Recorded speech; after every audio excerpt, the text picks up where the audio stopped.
People have never talked to someone else who really gets it. They're just used to trying to, draw someone in their life into this conversation and trying to like explain to a loved one why they feel so anxious, and that loved one is not ready to hear it. Like they're not in a place where they can hold space. So a lot of the time there's like this grief and then this relief and this, I think compassion that comes from it. But it's hard to see how isolated people are and how we live in a culture that doesn't make space for grief and doesn't make space for. What is the process? Can you just take us through how one would run so that people understand? And do you find people just drop in, and some people come regularly, other people just drop in and feel as though they need to join a group? Is that what you're noticing? For some people, just I think one session is beneficial enough, like for them to know other people feel the same way they do, or just to get something off their chest. So there's quite a few people that just come to one, and then some that are more regularly attending. I'm wanting to start a series where it's the same participants and we can build some trust within the group. I think that would be really important. But in essence, my like standard kind of session would be introductions, getting to know each other a little bit. I like lay the groundwork, explain a bit of the container idea and the space, invite people into that. And then I do an opening. I like open the circle with a candle, lighting a candle, inviting them to light a candle.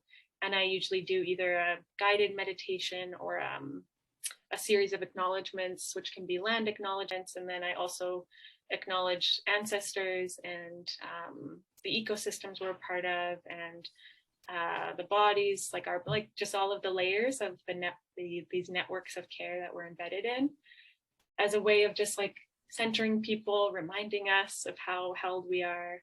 And I like opening in that ritual way because it's like we're entering into a different space. It has different expectations than our day-to-day life.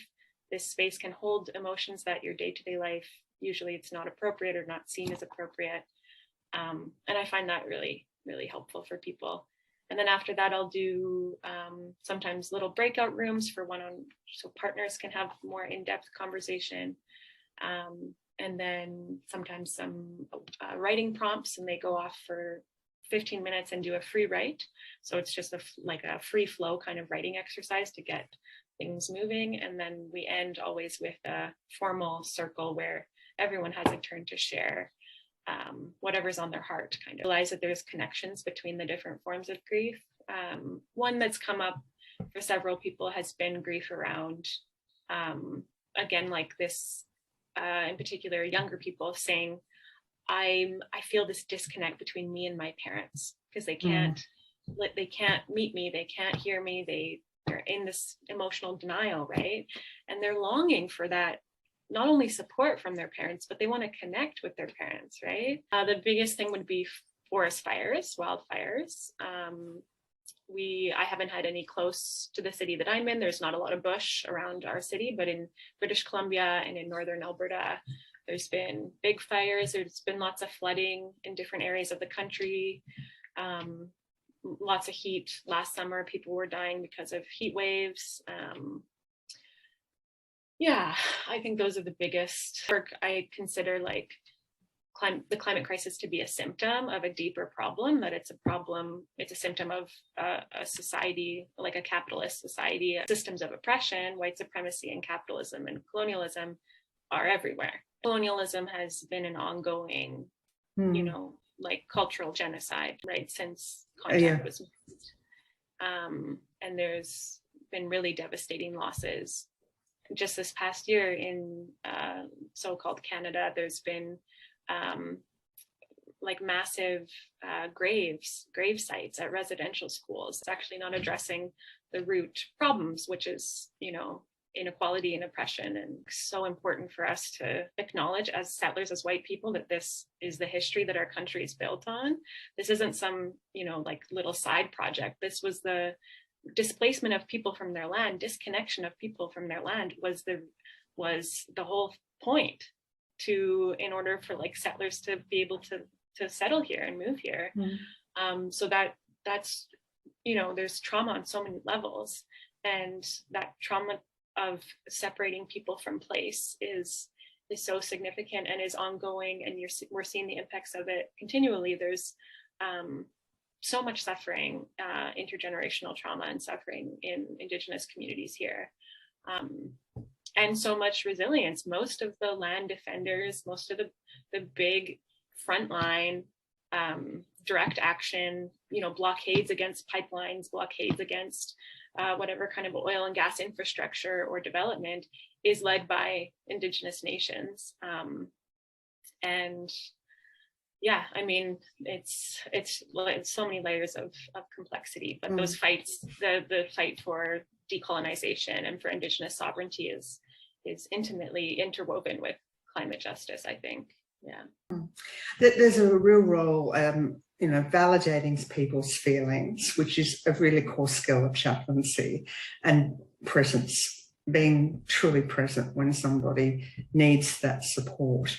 And it really has a role in addressing compassion fatigue and burnout as a prevention strategy. I mean, yeah, it feels like burnout comes up all the time. It's something that's so prevalent in organizer activist circles. Yeah, I think burnout comes as a result of what I often tell people, or like what we unpack and explore is like, compassion is what brings them into this work. People go into justice-oriented work because of compassion. They see other people suffering, they want to change things, right? But the context that they're organizing in is still so toxic because it's like in a capitalist society that they don't have the supports to be able to stay rooted in that compassion.